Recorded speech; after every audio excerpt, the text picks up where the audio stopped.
Welcome to the Exploring Potential podcast, where we delve into the realm of unique and novel ideas within organizations. Join us as we uncover the driving force behind innovation and success by engaging in thought-provoking conversations and stories with some of the brightest minds in various fields. Hey everyone, thanks for joining us and another warm welcome to the Exploring Potential podcast. I'm your host, Brett King. So, what happens when we've got a cool idea for our business, a new revenue channel perhaps, and we're totally amped for it? If you're anything like me, we might be immediately ready to jump in at full speed upon inception of the idea. But how do we bring this to market effectively and ensure our success? How do we bring our teams along and make sure that they're bought into the vision? Today, we're going to talk about vetting a new product or service for our company and the importance of understanding our people, aka our consumers. Obviously, it's critical we continuously innovate to listen to the market, deliver new opportunities that add value for our customers, and new revenue streams for our organizations. Whether we're running a movie theater, a cannabis brand, a family entertainment center, or like our guest, an e-commerce platform, one of the most absolutely critical steps is to truly understand our consumer. We may think we know what they're looking for, but how do we really know before it's too late? Sometimes this needs to be an iterative process with trial and error, and sometimes, honestly, the risk might outweigh the reward. But when the right process is followed, the right information is taken into account, we can experience massive success for our organizations just from a seed of an idea. To get us there, I'm thrilled to introduce today's guest, Eric Steckling, CEO of Brio Product Group. After college and a corporate career, Eric's interest in inventing and innovating drove him to start a product development company. In 2014, Eric launched Brio Product Group. Brio creates men's grooming tools and is Eric's main business focus. Over the years, Brio has created additional brands and acquired the oral care brand Ollie to expand its oral care offering as well. Eric's favorite tasks include conceptual design, branding, and feature set development, generally just trying to make things better. While he started out with product design skills, Eric has transitioned to spending most of his time on digital marketing efforts and leading a content creation team. Eric's skills in design and manufacturing have come from his experience building things with his own hands. Eric is also focusing on how material and process improvements that first originate in industrial processes can make their way into consumer products.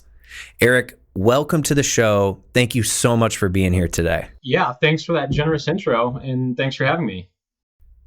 Absolutely. Excited for our conversation today. And I spoke a little bit about this during the intro, but Eric, would you mind just giving us a quick background of your path to entrepreneurship and the current brands that you operate?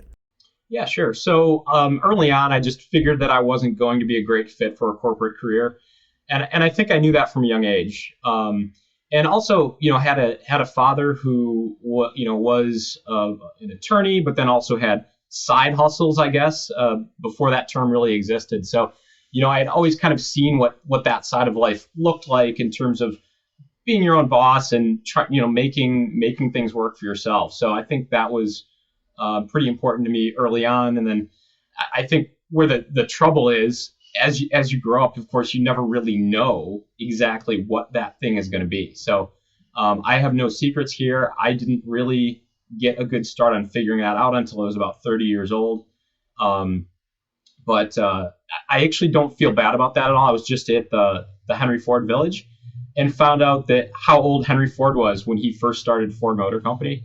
And I think he was like 42 or something. Oh, wow. So no one would guess that because, you'd think he'd get that started when he was 20 or so. But yeah, so that's how I got here. That's awesome. That's awesome. And how did Brio come to be? Yeah, so I was an early adapter when it came to buying things online. I've always been like a picky consumer. So, if you go to the store, back in the 90s, your choice of what's on the shelf for any given product category is pretty limited. And for a lot of retailers, it still kind of is today if you're going into brick and mortar. So with whatever important thing I was buying at the time, going online and looking there and seeing, being able to dive in and like look at all the options and figure out kind of what's going to work best for you. That got me kind of interested in e-commerce.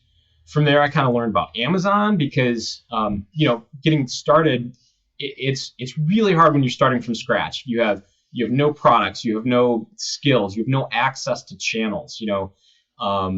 So that idea that kind of all of this with Amazon was kind of within my control or within the range of possibility. That's how I got started there. Excellent. It's always where some of the best ideas get started is being a heavy user and then figuring out, how do I get into this? There's opportunity here, right? Yeah. Yeah. And for me, it felt like a way in because, I didn't feel like I was ever going to, say, invent a product or come to market with a product and go right to retail. It feels like it's kind of a good old boys industry where, it's really long process. Like your thing that you're selling has to fit with mass market. There's margin problems, there's manufacturing problems, but with the direct to consumer model, you cut all that out and you can make something that isn't mass market. I think that's like the best thing about it. It's like, the world is now flooded with way more options now than what a giant consumer packaged goods company would have dreamt up, right? Like, right. If you just kind of look at where the world is with like deodorant, for example, would the big companies have ever developed the sort of aluminum free or like the new products that exist now that are super popular? I don't know, probably not. So right. I think for me it was really a lot more about access to a market or like a really specific market than it was like just being into e-commerce, I guess. Sure. And there's, when you talk about these options, it's a great segue. There's into, the many different products that you offer. There's a lot of thought and intention that really should go into a new product or service, or even an internal initiative launch, right? If we're talking about a larger organization, regardless of industry. What is your process like for vetting the viability of new products and items that you're offering for others? Yeah. So it's funny that you ask me that because I feel like I'm constantly replaying things that I've learned over in my mind to try and remind myself because a lot of times it's easy to forget. So in having nothing to do with this podcast, I actually wrote down, I have a notebook in front of me pretty much all the time. So I wrote this down today. Make things that people want. And it's so funny that I actually wrote that down to remind myself, but I think that's probably thing number one that I would say to anyone who's making something. You might be tempted to start a new initiative, have a new offering, launch a new product because you see a competitor doing it, or you think that it's popular, or you think there's opportunity there. And those reasons might be fine, but I'd say check that first reason first. If you make something that people really want, you can't go wrong. I know it sounds like overly simplified, but I think that it actually gets overlooked quite a bit. I think sometimes the best and most important lessons for us to remember are the ones that are that simple, right? I love it. I wrote that down too. Make things that people want. I mean, it's simple, but it's powerful. And I guess speaking of what people want, how can we work to best understand our audience, whether it's customers or maybe it's internal stakeholders, for something internal, because that's, getting to the bottom of what they do want. How can we best understand that? Yeah. And I was sweating a little bit on your intro because I kept hearing you say that. I'm like, oh man, I think the answer to this is like, there actually isn't an easy way to figure out what people want. So that's my answer. I mean, the nuance, what you'll hear most often is, test, right? Obviously you want to test things out, before you dump a whole lot of time or money into anything. And I feel like that's a best practice, but it's hard though, because not everything can be tested easily. So, that's where the decisions get very difficult. I heard about this or I read about this process in a book a couple weeks ago that Amazon uses, and I think it fits in here because even if it's an internal initiative, or a smaller product or something to launch, having that process in place where you are checking back with, hey, does this meet the needs of our customers, our potential customers, or whoever you're serving. And so the process is this, and I don't go out of the way to say a lot of great things about Amazon, but this like internal thing that they did sounded pretty cool. And it's basically they write a press release for the thing that they're working on, the project. And, they kind of have to answer those questions of, okay, how is this going to make our customers' lives easier? Like, how is it going to serve these people? What is the benefit? And, basically write it up in a way where you're describing how it works. And if you go through and read it afterwards and you're not really excited about it, and you're not like, okay, this is it, you can go back and rewrite it, try again. Or you can circulate it with your team and decide, hey, maybe we actually don't want to do this. So, and a lot of it is about thought and next steps. It's like, okay, well, what is this actually going to look like? How long is it going to take? What's it going to cost? What's involved? When will we know if we have an answer? Right. And I know it's different for every industry you're in. For me, it's hard because even if we launch a product and it does well, it doesn't mean that there's a lot more potential there. Depending on the marketing and the situation and who we're launching it to and how, it goes the other way too. You can launch a product and have it start off really slow, but it can eventually gain steam and turn into something really good once you build the support behind it, build all the content and the marketing channels. So, right. Yeah, it's not always easy as like, oh, we're going to know day one if this is where we're going.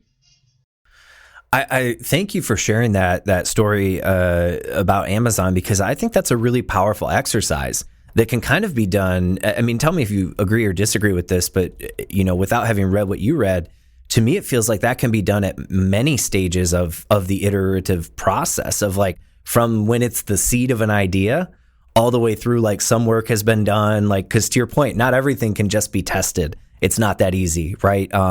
I think of movie theaters and, some of the innovations around new seats. Maybe you can dip your toes in, but you're still going to spend a lot of money to dip your toes in. But this press release exercise can really be done from the very beginning through like, okay, what's the next stage of vetting this? What's the next stage, right? Are these still ringing true? Is this still worth pursuing? That seems like a really powerful exercise. I really appreciate you sharing that. Yeah. And maybe we can circle back and get a better link to something that describes that a little bit better, because I totally overly simplified the process and butchered it a little bit. So that's all right. That's drop a resource, it's hard to remember word for word. Yeah, we get the general gist of it, and that maybe we can put we always have show notes, so maybe we can put a link down there as well. But I think that's again a big powerful takeaway. And you started talking about this factor kind of at the end there as you were wrapping up. But I'd love to know, how do you approach the considerations of your marketing or messaging fit? Like, how do you determine the right channels to reach the right people? Because I think that's the other big piece of, okay, now we've got a product, but now what do we do? How do we get it out there? What's your process look like? Yeah, and that's a good question, because again, the answers there are not always clear. So, for example, your product might start selling really well with a specific demographic.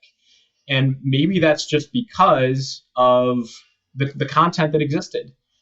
So if there's a certain demographic that a certain content creator has made something for, and it doesn't matter, like age, race, gender, all the same rules apply. You might do really well with this specific niche, but then go back and look and be like, oh, well, that's because that's like the audience we were talking to, So I think there's some signals there where you have to feel it out and make sure you're getting a good read, because that can play in for sure.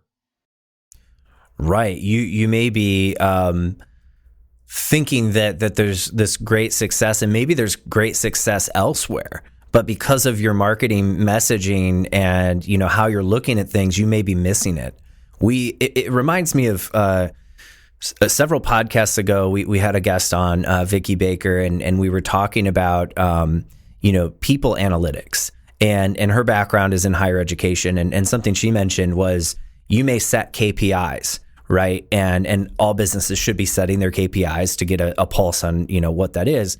But if you're not kind of looking holistically and doing a deep dive into the KPI and the analytics and what it really means, you may be missing something entirely. And her example there was, if you set a KPI of increasing attendance or increasing, the amount of people on campus, you may hit that KPI. But if you're not looking at it holistically from an analytical standpoint, maybe you are down women and down people of color because all you were doing was, we're going to pick this one messaging and this one messaging channel. And maybe, all that attracted was a bunch of white men, and so to me, what you just said really reminded me of that like you could lean into something, but also be missing something at the same time if you're not looking at it analytically. Absolutely. We could probably do a whole podcast episode on picking the wrong KPI. Right. So yes. Another great example of that I've heard is Disney. And if they said, we're going to measure our success by park attendance, and that is it. It's like number of people, in the door. You can see where that would go wrong really quickly. Right. I mean, everyone who goes ends up having just an awful experience, and then no one comes back, so yep. I always laugh when I hear about companies and their quarterly goals, because that's great for Wall Street, but consumers don't have quarterly goals, and it's never in alignment. It never works out. Give it up. Right. Give it up. So when you're looking at this, from your perspective, I mean, there's incredible importance that's placed on the marketing or communication channel and the choices you're making. What is your philosophy behind that? Do you try multiple channels and kind of blast everywhere, and then kind of lean into one or two, or does it vary depending on what kind of product or service you're launching? Yeah, I think it depends on how you've built the business, in what channels you're good at and what channels you have access to. And there's a little bit of that baked in, is what channels are best for your product and service. Mm-hmm. So to answer that, I would say, more is not better. From an e-commerce perspective, I think it would hold true to a lot of brick and mortar as well, that, have 2 or 3, but not 10. And I think that took me a long time to learn that, because when, for example, we're selling toothbrushes to people, they make everyone's lives better. That, our product, the Smart Clean, is relevant for 90% of the population, which is great. However, it's really bad and makes things really hard, because we, initially it's well, who do you sell to? Where do you go? So it's what channel, what demographic, what are you offering? What I've found is that your alignment, to have something resonate, to get traction, you have to have really tight alignment. The thing you're selling has to very specifically solve someone's problem, because there's so much noise out there right now that we're really good at tuning things out. And unfortunately, people have been tuning out information about sonic toothbrushes for too long, because not enough Americans are using them. So, yes. As my little plug there, but no, it's so, just to recap, I'd say few channels, whatever works best for you. If you're a new business, there will be a learning curve. You will have to test. So you can't just say, I'm going to know what's going to work right off the bat. I think there's a level of testing. Right. But after that, and again, this is something I've was bad at, trying to get better at.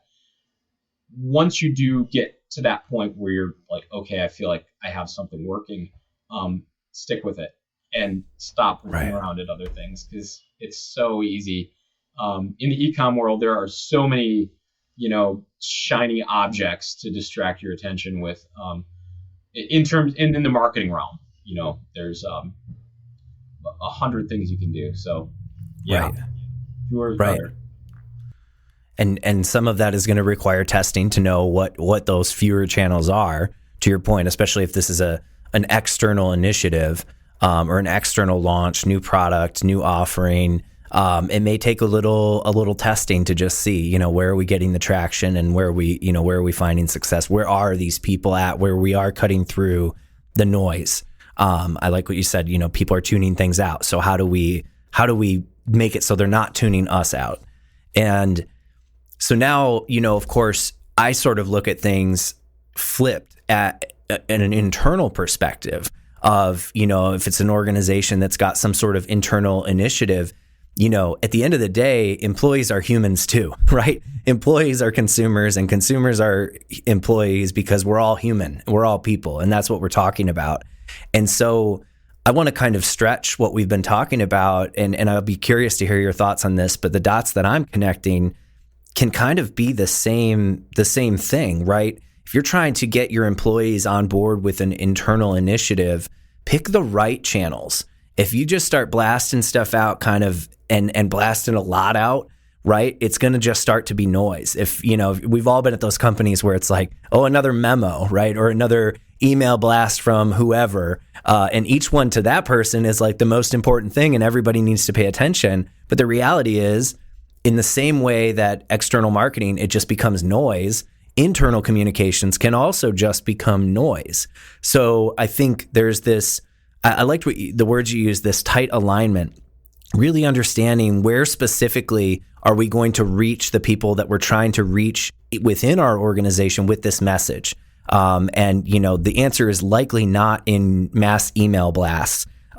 Instead, what specific channel can we use to really cut through the noise and reach them? Those are the dots that kind of connect with me from taking from the external to the internal. What are your thoughts on that? Would you agree with that, or am I off base there?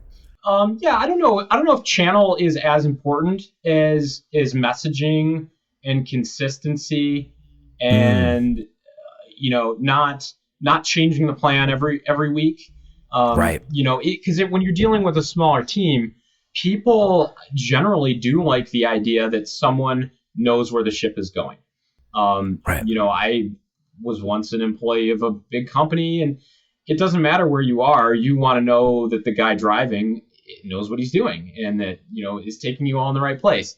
So whatever side of that you're on, that part is super important. So, making your vision clear to the company, and that can be broad, so that a lot of sort of maneuvering can fall under that. And then, just essentially setting expectations and not giving the idea that the plan is changing all the time.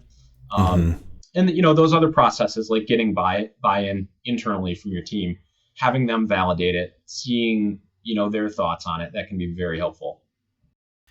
Absolutely. That's really how we end up bringing our teams along with us. I like where you went with that. The consistency of the messaging being more important than the channels. And I liked what you said about just clear communications from leadership. So, whether it's a change in policy or, whether we're launching a brand new product line, those things need to stay consistent and true within the organization, which again, it's at the end of the day, I always talk about this, that marketing and training are kind of two sides of the same coin. And when I say training, I'm also talking about like internal communications, right? Mm-hmm. They're two sides of the same coin, right? In both cases, we're talking about influencing human behavior. On the marketing side, we're trying to get you to click or buy, we're trying to influence that behavior. On the internal side, we're trying to influence the way you do something or your buy-in to something. So marketing and training and internal communications to me are all the same thing. It's all influencing human behavior. And there's lots of different ways to do that. Yeah, for sure. I mean, there have been plenty of times I've, told people on the team about an idea, and then you get that blank stare where you just yes. all right, let me let's talk about this. Yeah, absolutely. It's totally a communication problem Yeah. to solve, and everyone's got to be on the same page for sure. Yeah.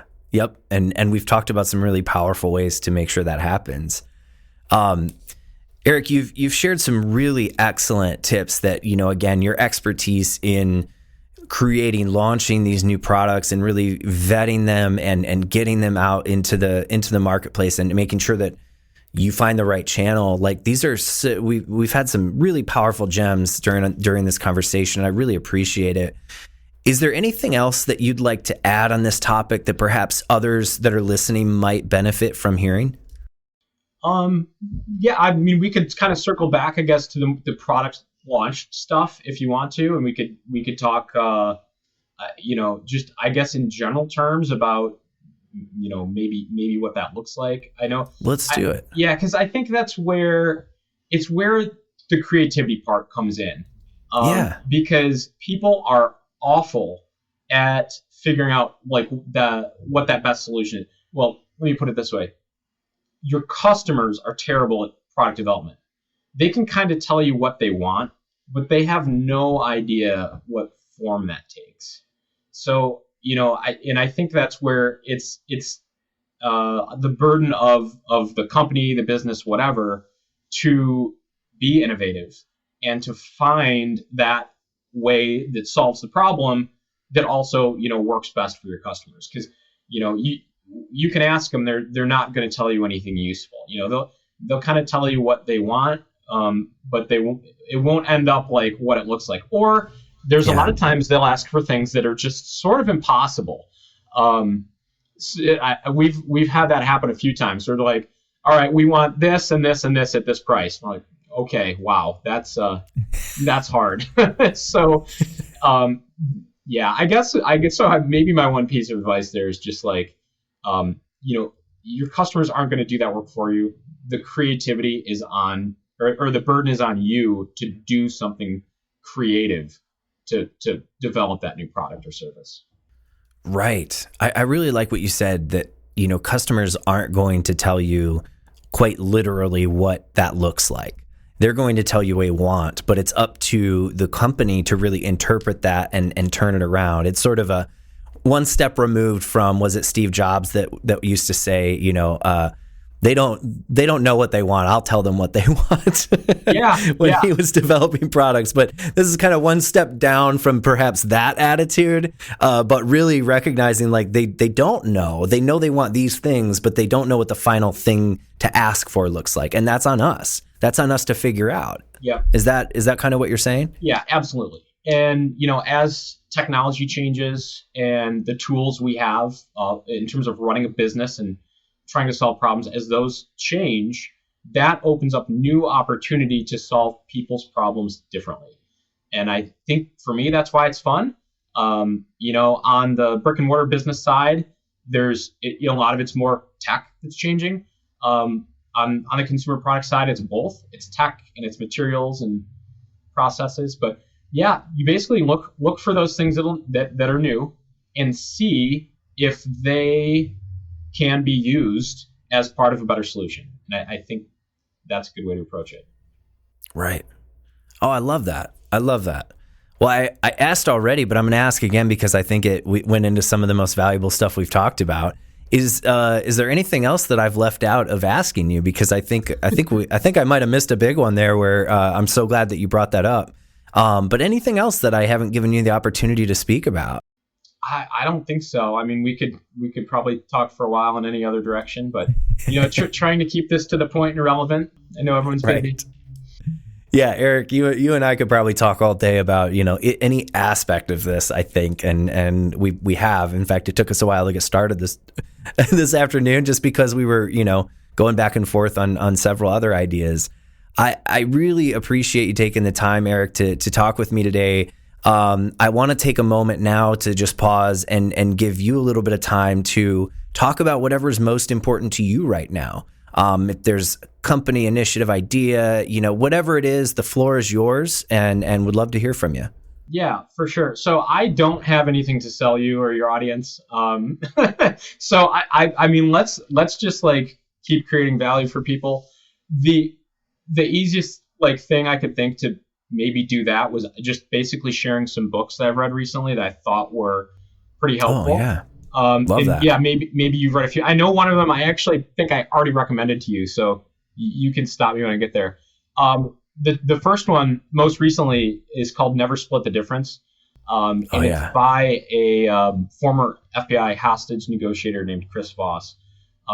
Super relevant in all types of communications, not just negotiations, but it makes you think actually that everything is a negotiation, right? Because in a way it is. So that one, Ready, Fire, Aim. Real quick, I got one comment on that. I'm sorry to interrupt, but for anybody that's a fan of, everybody learns a little differently. The book, first of all, 100% get the book.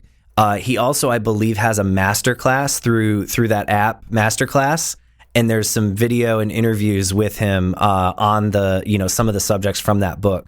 So just sorry to interrupt, but I loved that book, and I think everybody really could get value out of that. Yeah, for sure. And so I want to go back and look at the masterclass too, because I saw that like advertised somewhere, probably after I clicked on something. But yeah, I will check that out, because honestly, the biggest letdown for me was that he didn't read the audiobook. Yes. Right. He talks a lot about his voice and how he uses his voice. It just would have been a lot better coming from him. So. Oh, you'll love now I'm maybe Masterclass will throw me some residuals here. No, I think you would love it because he is actually the one that's in it, and he goes through some scenarios. And yeah, for anybody, negotiation is a skill that everybody could benefit from, and that is one of the best pieces of material that I've seen on it. Yeah. I promise I won't talk about every single book recommendation, but that one really stuck out to me. Yeah. So, then the next one on this list I think is super relevant to our conversation today, and it's called Ready, Fire, Aim. At first I thought the book was like a little oversimplified, but I think that's where the genius is in the simplicity. And going back to this idea of really, really pushing hard on like sales and traction first, because for most businesses, it's the hardest thing. And for a lot of people, it's the least fun, like myself included. But you got to do it first. And like in the book, really just makes it painfully clear and shows you why and how important that is. So I think it's great lessons for anyone starting that new initiative, or doing that thing where sales is involved, but maybe you don't want to do it first. So yes. Let me see. So the other one I was going to mention to you, or wait, was that it? I don't remember. There's Think Again by Adam Grant, which I think I never considered this concept before reading the book, but the idea of like what that process looks like to change your mind. It turns out like adjusting your beliefs is super important, and that we should be better at doing it like more often. So yeah, weird concept, but very relevant to business. Relevant to this conversation, because we've got to be willing to walk away if we need to. Yeah, for sure. And then Thinking Fast and Slow is another classic. Probably recommend that to anyone, but yeah, there's a few more, but I feel like I've taken enough time throwing ideas out there. I would sit here all day and listen to book recommendations. We have similar tastes in books, so maybe you and I connect and send some lists back and forth. I second everything that was just recommended. I need to read the second one you recommended. I have not checked out yet, so I will check that one out. That was the Ready, Fire, Aim, right? Is what that's called? Yeah. Oh, okay. Sorry, I remember. It was Built to Sell was the one I recommended to you before. Right. Didn't make my list today, but it was it was on my specific recommendations to you. Love it. I love it. Yeah, that's another good one to have on there. No, that's awesome. I appreciate you using that time to our audience is comprised of readers, of people who want to take in content like that. So I think not only have you given us some really valuable takeaways just from our conversation, but you've given us some further homework to take this to the next level. So I appreciate you taking your time to plug those. That was really awesome. Yeah, thanks so much for having me. It's good to talk to someone who's in Michigan. I feel like a lot of times I don't. You're sporting the Michigan brand also on your shirt today, which is good to see. That's right. Yes, I didn't know. I wasn't sure how visible that is, but yes, you're absolutely right. Yes. Yeah. When it comes to awareness and digital marketing and e-commerce, Carhartt is having quite a moment right now. So it's good to see that.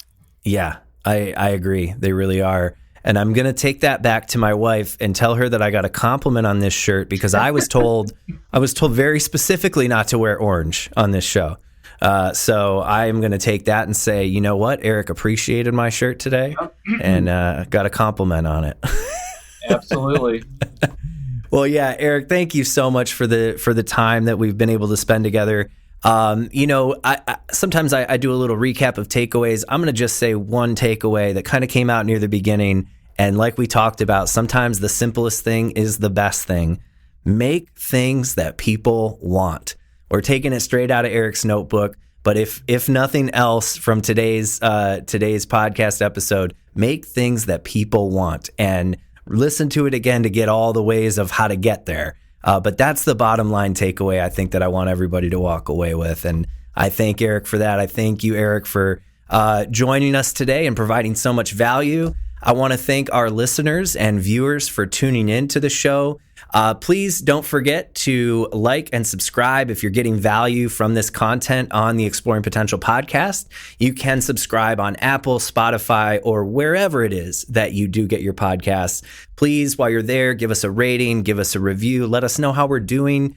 And just a reminder, you can also watch, like, and subscribe on YouTube. And then visit exploringpotential.com for more information just about our team and the type of work that we do. And with that, enjoy your day, and we'll see you on the next one. Thanks, everyone.